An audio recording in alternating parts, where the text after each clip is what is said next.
جس شخص کی بیوی ناراض ہو بغیر کسی شرعی وجہ کے، جیسے ہماری آج کل کی ناراضگیاں، پیچھے کوئی شرعی وجہ نہیں، اور اس کو خامند کو ناراض کر کے وہ رات گزار رہی ہے، تو ساری رات اس پہ اللہ کی لعنت برستی رہتی۔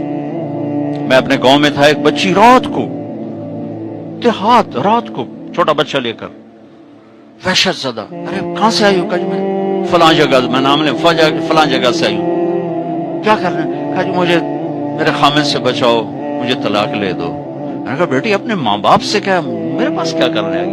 کہا جی وہ کہتے ہیں تو نے طلاق لی تو ہم تمہیں قتل کر دیں گے، اور میرا خامد روزانہ مجھے مارتا ہے، آج تک کوئی دن ناغا نہیں، روز مجھے مارتا ہے، اللہ کے واسطے میری جان بچاؤ۔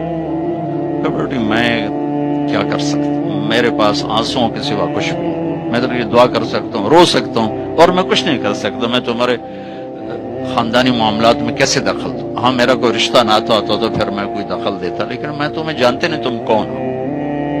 البتہ میں نے اس نے کہا چلو میرے کسی بھائی سے بات کرو، میں نے اس کے بھائی سے تھوڑی سی بات کی، بھائی اپنی بہن کا خیال کرو، آگے میں نے کچھ نہیں کہا۔ یہ میرے معاشرے کے سلگتے ہوئے مسائل ہیں، یہ دکھتی ہوئی رگیں ہیں، یہ بھڑکتی ہوئی آگ ہے جس نے در و دیوار کو خس و خاشاک بنا دیا ہے کہ ہم زبان کا بولنا جانتے، کاروباری ڈیلنگ جانتے ہیں، بیوی سے کیسے بولنا ہے، بیٹے سے کیسے بولنا ہے۔